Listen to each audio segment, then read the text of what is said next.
You are now about to witness the strength of street knowledge.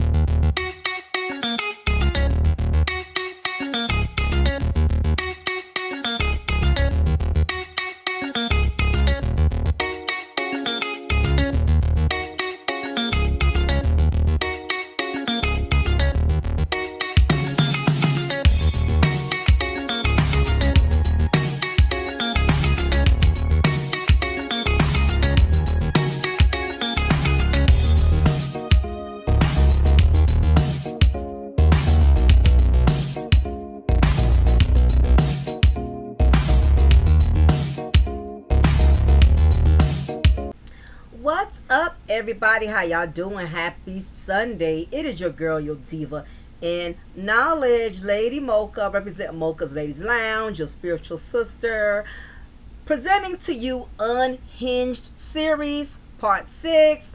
Originally, this series was supposed to be for members only, but being that I had a special circumstance and I was not able to upload content for the non-members, my usual subscribers as well, I thought it was only fair that I made this particular content accessible to everyone. So rest assured, members, I got y'all coming. I owe y'all double, and when I mean that, double. So y'all got some double content coming to y'all, rest assured.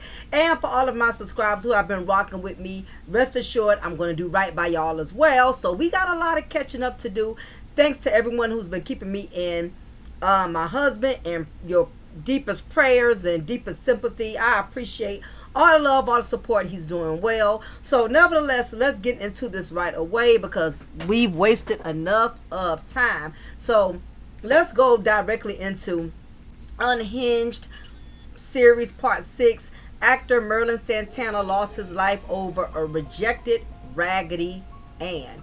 So if you are a late 70s or early 80s baby, such as myself, I'm sure a lot of you can remember all of the after-school classic sitcoms such as Family Matters, The Cosby Show, Saved by the Bell, Full House, Sister Sister, Half and Half, Moesha, The Steve Harvey Show, and many other classics that I can't quite remember right off the bat.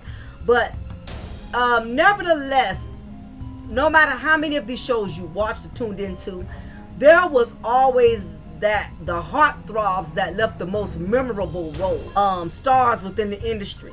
Gigs wasn't knocking at his door as much. So instead of Merlin sitting around feeling sorry or pity for himself, he ventured off into his second love, which was hip-hop music. For those of you who do not know, Merlin was also a rapper. He also had a love for hip-hop, in case you did not know that. So that's just a fun fact to give to y'all. Those who were close to Merlin said he had exceptional skills when it came to the mic. This is nothing new. Many celebrities often like to transition from one field of the industry when their career starts drying up. Some actors become rappers and singers, or rappers or singers become actors. Of course, this doesn't work for everyone. Like when Kobe Bryant attempted that rap album, that never made it to the shelves, but lucky for him, his basketball career was in full gear. But that's another story for another time.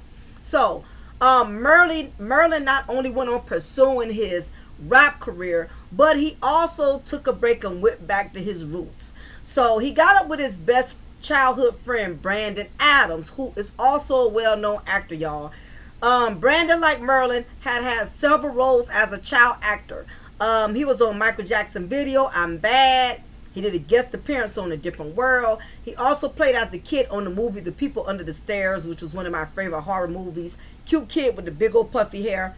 But one of the most well-known roles was he also played on the Moesha show as one of Brandy's on-screen boyfriend by the name of Aaron. So Merlin and Brandon became the best of friends after building a friendship through acting. Merlin decided to go to Los Angeles to hang out with Brandon to catch up on some good times. So this particular day, Brandon and Merlin decided to go to a Chinese restaurant around the way, and a young woman instantly noticed Merlin when she saw him, and she was definitely starstruck by his handsome presence. So the girl told Merlin that her name was Mercedes, and she had a friend with her at the time. So all four of them had decided to go hang out, have dinner, and went to a club later on that night, and even decided to hang out afterwards. Well, y'all know what goes down when you go to the club and you done have some Hennessy, some hot wings, some Ciroc, some tequila. You know what's going down, okay? Them panties pretty much. So what ended up happening was later on that evening, Merlin and Mercedes had sex with each other and went their separate ways.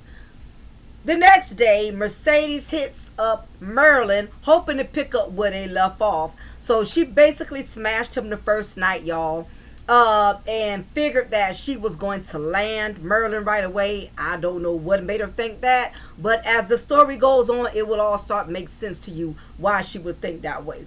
So when she met up with Merlin, well, before that, what she did was, after they had their smash and pass session and she became the pump and dump, she caught herself reaching out to him the next day. Against his better judgment, he really wasn't feeling her like that because, you know, he had already been with her. But nevertheless, he agreed, okay, cool, that's fine. If you want to hang out, I mean, cool, whatever. So, when she meant to meet with Merlin, he didn't show her the same attention as he did the very first time he had met her, because like most men, by nature, men are hunters. Once they have conquered you, once they have gained what it was they was pursuing, the interest is just not there. So what ended up happening was this really fueled her and pissed Mercedes off. She started feeling his energy of not wanting to be bothered. And even though she made that decision to sleep with this man and not even know him long enough to even feel comfortable with putting herself out there, she's already seeing that, okay, this guy is, you know, he's acting funny. He's evidently done lost interest. So now it's making me feel some type of way. So this really fueled her, like I said, and Mercedes had started acting really weird. I guess she caught the vibe of Merlin just not really being into her like that. And as a woman, you have to be able to read in between the lines and understand when a man really has no interest in you. He's not really socializing with you. So especially once they got the cookie, once they done got the cookie, all respect is out the door. They don't even try to, like, you know, what's the word? They don't even try to like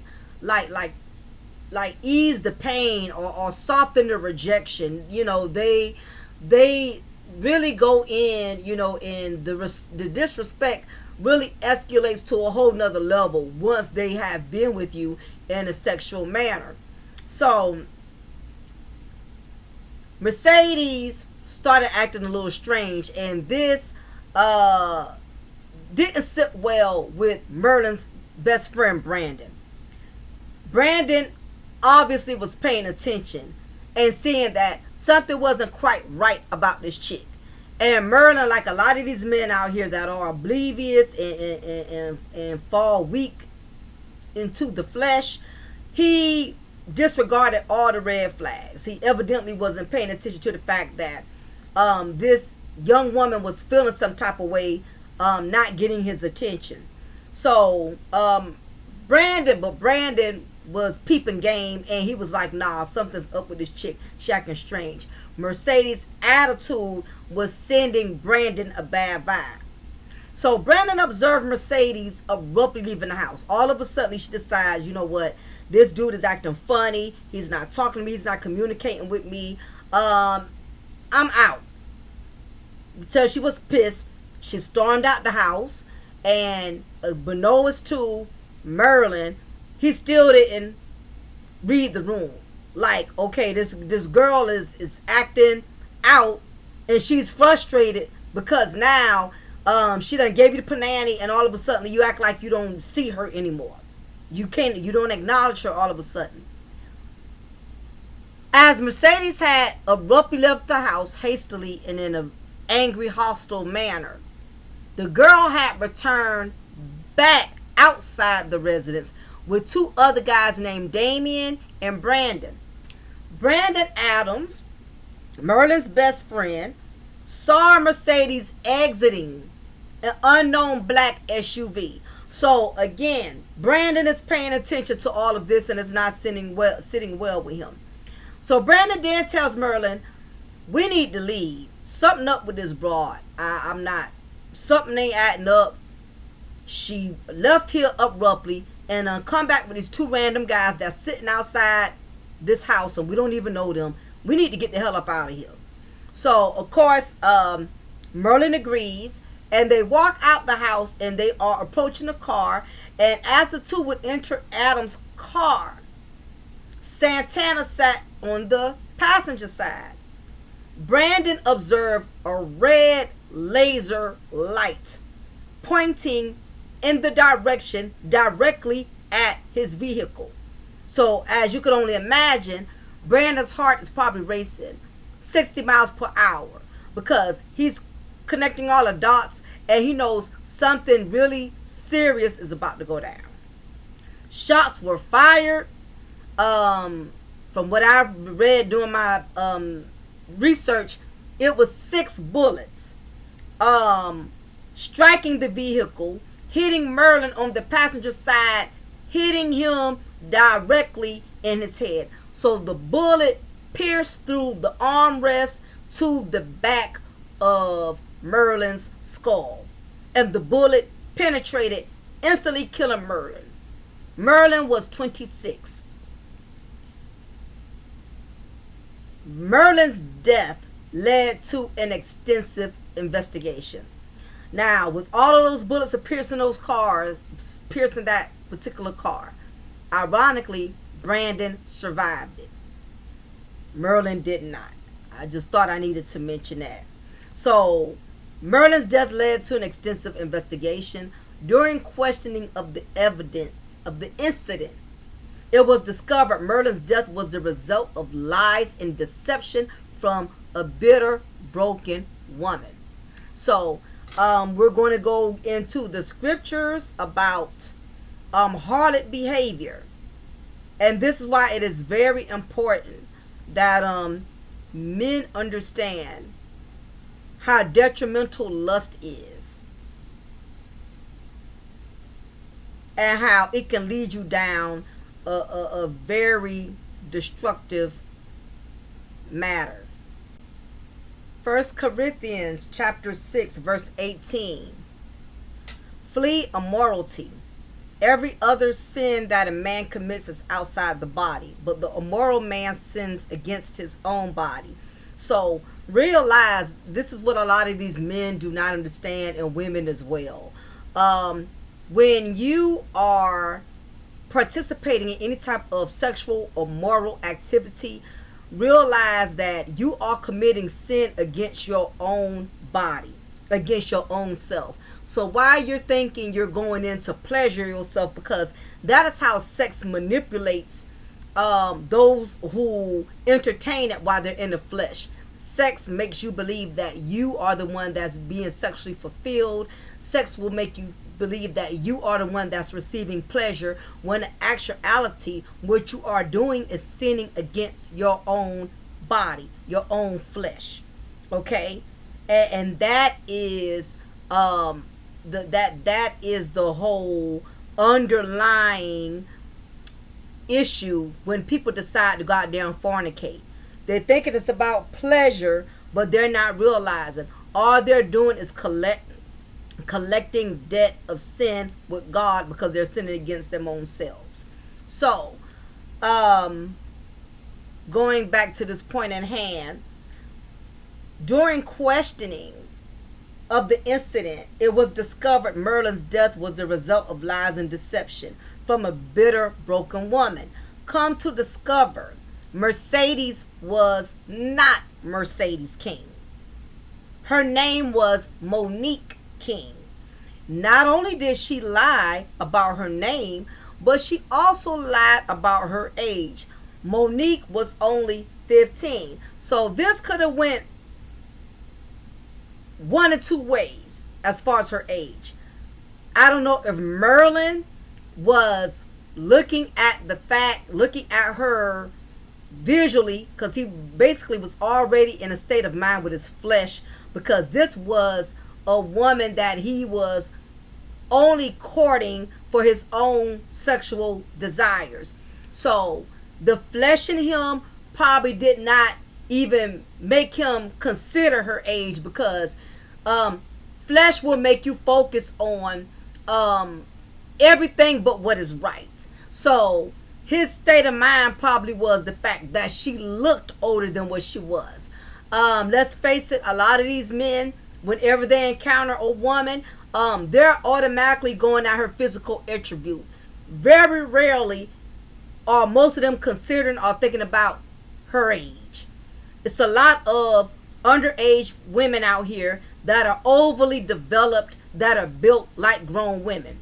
We got some 15-year-olds that have the body of 25-year-olds that act and talk like they're older than what they are. But when you are in the spirit, God will give you discernment and will speak to you and let you know. He will not let it sit well in your spirit, because you will know, because God will speak to you and through you and tell you, no, this is not a young woman you want to engage in. She's too young, or she has ulterior motives. So if Merlin was not in the spirit, it wasn't going to take much for him to get manipulated by this type of female. So one reason he probably didn't consider her age was because he was so busy looking at physically what she looked like. And this is how a lot of men end up, I'm going to just say it. Not all men are perverts or child molesters. The problem is a lot of these men lack discretion and common sense. They don't ask questions. They let these young girls direct them and lead them, instead of them allowing the spirit and God's discernment to lead them. They let flesh lead them, which in turn gives these younger women that advantage into manipulating them and making them think that they are older than what they are. So he probably didn't even think to ask how old she was, because she looked womanly and she talked womanly. And from personal experience, I see how a lot of these young women out here carry themselves. They carry themselves like they are grown and they know everything, because and the fact that they're built like women is very easily for men who are gullible and or those, for that matter, who don't even care. It's so easy for them to get caught up in this type of foolishness. So either that, he didn't think to ask her, or either two, he knew she was young and he didn't care. You have some men out here who intentionally go after young women. They rather pursue young women because they feel like young women are easier to get. They don't have the experience, the wisdom and knowledge and understanding, and that makes it easier for them to be able to conquer and get what they want out of a young girl versus a grown woman. So you have some men that are perverts, that carry the spirit of perversion, and they don't care if a young woman is underage, illegal, young enough to be their own child. If they feel they can get their own sexual desires fulfilled through that child, they will do that. So as handsome as Merlin was, we don't know if he was probably one of those guys who only intentionally like to deal with underage women. And I'm going to say that allegedly, because we don't know. This is just hypothetically speaking. So that either could have been the second reason. He knew she was young and didn't care. Or the third reason, basically, Merlin only just had one ulterior motive. That was to smash and pass. And when you don't have any other motives, only then you seeking temporary fulfillment for yourself, you're not going to go the extra mile and investigate and look into anything. And this is where men are different from women. And I think this is the reason why a lot of women cannot connect. How can a man have sex with you and not connect with you and not feel anything for you? And the reason men are designed and programmed to be able to do that is, for one, men are not emotional creatures. They are visual. They go by what they see. Okay? And if it just perceives that is going to fulfill the deed that they are trying to accomplish, that is specifically all they're going to go on. So we're not sure what Merlin's state of mind was at that time, him knowing or not knowing that this young woman was underage, or he probably just really did not know. He really did not know, and he trusted what she said. And that's why, as grown men, it's very imperative that that these men do their own research and get to really know these women, to know if you're dealing with a young woman that's underage that can possibly be setting you up for disaster or not. But see, when you are going into anything with the flesh, when you're in the flesh and not in the spirit, you will fall prey to anything. So she already lied about her age, lied about her name, and Monique was just clearly upset that Merlin did not want her after he had her. So Merlin thought, like a lot of these men out here think, that you can just smash and pass and discard a woman once you have succeeded and getting her to fulfill the flesh. Now you want to discard her. You have no purpose from her. But what Merlin did not realize was that he had actually created a soul tie. And this is what happens. This is why God is so dead set against men and women fornicating or men and women committing adultery. Whether you having sex with a married person or a single person, God knows the spiritual detriment that is to come, because there's a soul tie that is being orchestrated the moment you lay down and have sex with another individual. Even if there's no emotions involved, even if it's a sexual, even if it's a transaction, whether if it's a prostitute or a call girl or escort, there's still a soul tie that's being attached to you. And even though you in your mind, you have decided that you are done with that person and you no longer want any more parts of that person, there is still an attachment there that is very well capable of making that person still be drawn to you, even though you possibly made it up in your mind that you only had one purpose of dealing with that person, and now you don't want the person anymore now that you have gotten what you wanted. And that's why First Corinthians chapter 6 verse 9 says, or do you not know that the unrighteous will not inherit the kingdom of God? Do not be deceived, neither fornicators, nor adulterers, not effeminate, nor homosexuals.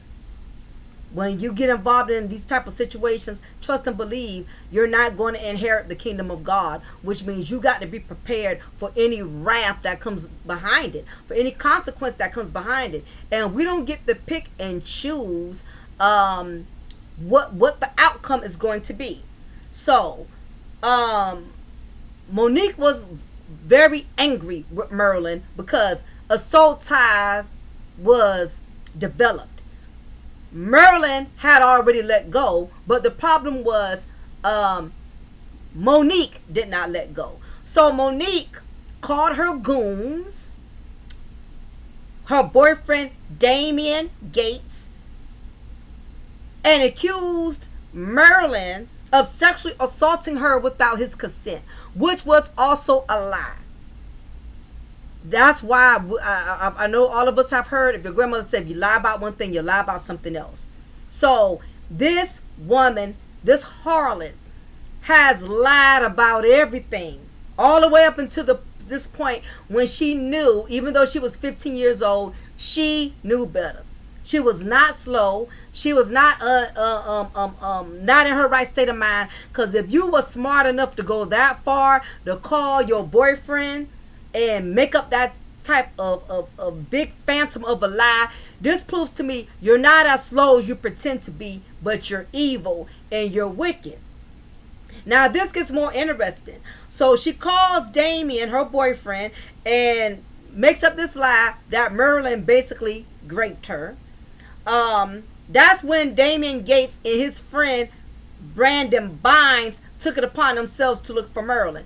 Now, another fun fact. Damien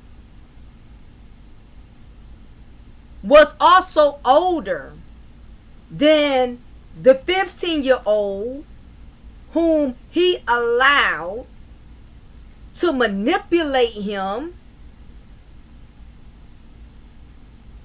and to going after Merlin Sanata.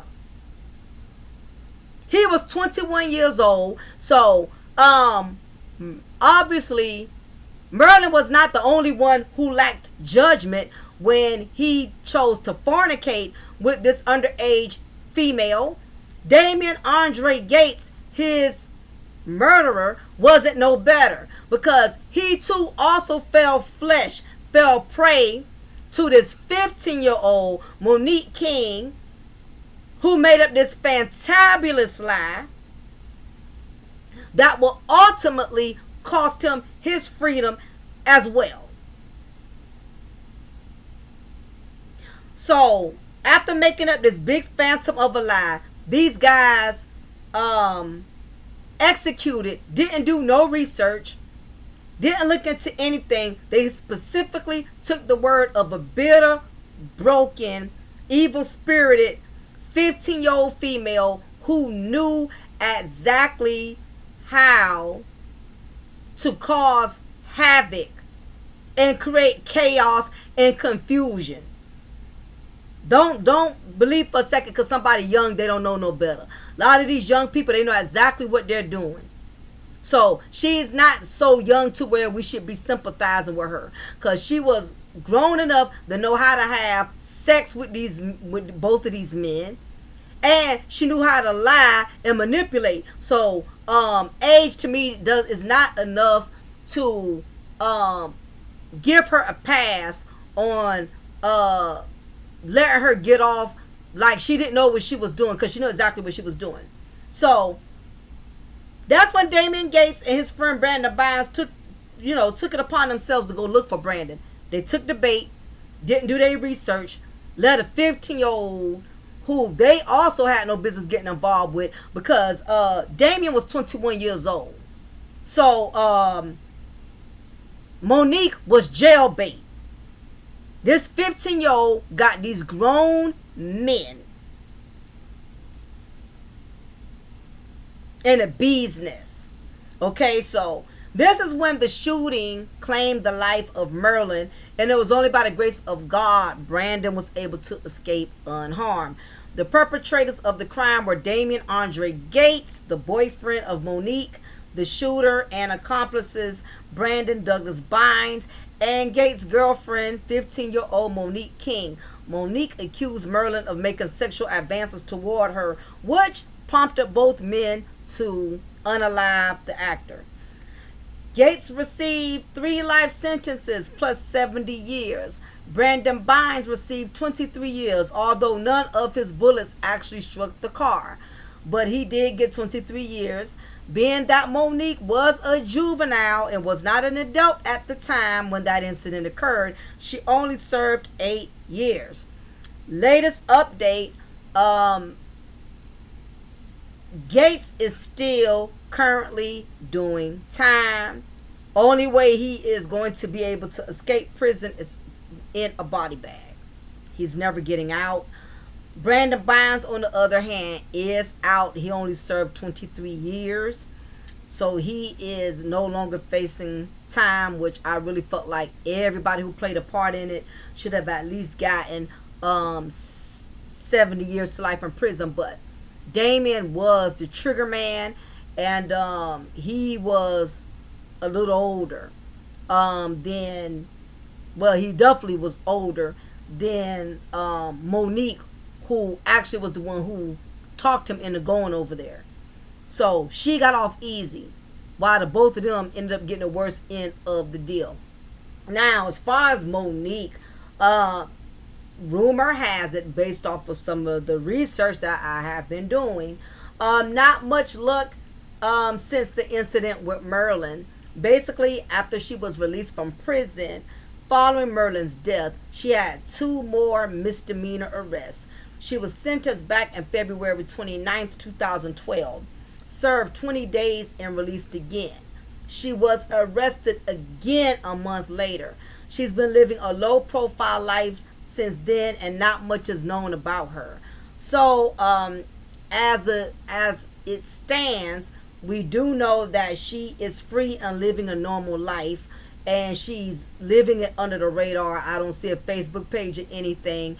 And allegedly, rumor has it, after doing more thorough research, Monique is HIV positive and has been using prostitution as a means of survival. And I would not be surprised if that's the case, because of the way she lived her life at such a young age. From what I read, Monique had daddy issues. She was a very troubled young woman. And the enemy definitely sent her on assignment to destroy these men, because she destroyed Merlin and she destroyed Damien Gates.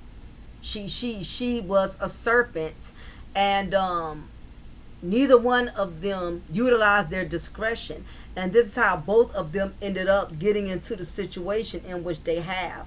So a lot of people is not surprised at the direction that her life took, because as we all know, karma collects everybody's address, and it was just only a matter of time. She was going to get back all of the energy she put out there. And a lot of the times, we think justice is supposed to come from man, meaning we look for the law to do it, we look for the judges, we look for the lawyers. But there's a God who sits high, and he goes by the name of our Savior in Christ, God.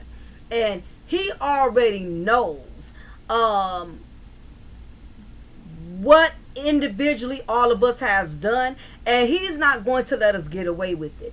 These judges, they don't always give justice to families. These lawyers, they don't always have the best intentions when it comes to family, but there's a God who sits high. He sees all and he knows all. So even though Monique did not get all the time she truly deserved, she ended up doing time in her own way, constantly being in and out of the system, most likely probably on drugs, most likely still in the streets, still struggling, no progress because of the things that she has done in her past. And this what a lot of people have to understand.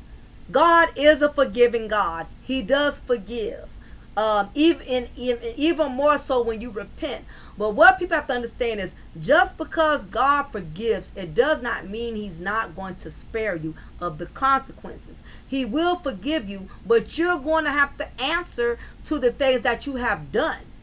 You're going to have to live with the consequences you made. A lot of people think once they ask for forgiveness that they're not supposed to suffer any repercussion. And I'm here to let you know, God is a forgiving God. He for the most part, if he bless you to still be here to tell the story, that's forgiveness and mercy within itself. But it does not mean you are exempt from the consequences that comes behind your poor decisions, your poor actions. This is an old story, but it's so many lessons that can be learned in this. When we fall prey to the flesh, when we allow the enemy to guide us and lead us based on our weaknesses. And we know, especially when it comes to being a male, being a man, that one of the most significant weaknesses of men is not falling into temptation with sexual immorality. And when you allow yourself to be led by the flesh instead of the spirit, the flesh will not give you discernment. The flesh will have you going directly into a situation, straight tunnel vision, not looking to the left, not looking to the right, because flesh is hasty. Flesh does not want to give you time to think. FYI, for those who don't know the difference between is the devil speaking to you or is the spirit speaking to you, Anytime you get a voice that's telling you to just go and do something, yeah, go do that, go get that, go hit that, go take that. It's just directly giving you obstruct directions to go do something. 9 times out of 10, that's the enemy. You know it's the spirit when the spirit is not as direct, but it's more so. It's direct, but it's more so in a more submissive manner. The spirit will come to you and say, "Now you know you don't need to be getting involved with this man. You know he's married. Why are you going over there?" See, the spirit will question you and make you think, "Why are you going over there? Why are you still sneaking and seeing this married man? Why are you hanging out with in this type of environment?" And you know this is not a safe environment. That's the spirit. The flesh will tell you, go smash that man. Go sleep with that married woman. Go sleep with that married man. No, I want me some. Go get you some. You deserve some. That is how you can decipher the difference between the spirit and the difference between the flesh. It's very unfortunate that Merlin Sanata lost his life specifically over lust. He lost his life over a woman that had bigger intentions than what he could have ever imagined. And you have a lot of men who get themselves in these type of situations and figure, well, it's all about me. I'm going to do me. I'm going to get me. Only to find out that they got every time. Because the flesh will make you underestimate who you are up against. And it's a very unfortunate situation because he was only 26 years old. And the thing about it is, this young lady, even though her life has spiraled out of control since, but the thing about it is she still has her life and he doesn't. He fell into temptation. She preyed on his weakness, and the very thing she preyed on was the very thing that got him killed: temptation and lust. So it is because of that this gentleman unfortunately lost his life. You know, there's no telling what the future had in store for him. I do know that he does leave behind a daughter. He does have one child. He's never been married before, from what I could gather based on the information that I was able to collect regarding this particular case. And it's just a very unfortunate situation. But my heart definitely goes out to Merlin Sanata, his family, his mother, a daughter who would never really get to know her father. And this is definitely one of those situations in which a man allows the head downstairs to think for the head upstairs. So please leave y'all comment below. Let me know what y'all think of this particular situation. What is your outtake on this? Do you think had Merlin Sanata never have given into temptation, that the outcome would have been different? Do y'all really believe that this young woman who caused this death to occur, unfortunately, at the cause of her deception, do y'all think this young lady today still has to answer, or is still currently answering to the cards that she has dealt? So leave y'all opinion below. Let me know what y'all think. Again, I appreciate y'all for hanging in there with me. I got more to come. I do have some more content specifically for my members, so I'm going to work on that. I got some more content that I'm working on for my subscribers as well, so make sure y'all hit that notification bell. That way you will be in the loop any and every time I upload any new content. So I will be talking with y'all later, and this is your girl, your diva in knowledge, Lady Mocha, represent Mocha's Ladies Lounge, where I'm always breaking you off a slice of knowledge and always pouring you a cup of truth. Y'all take care. Bye.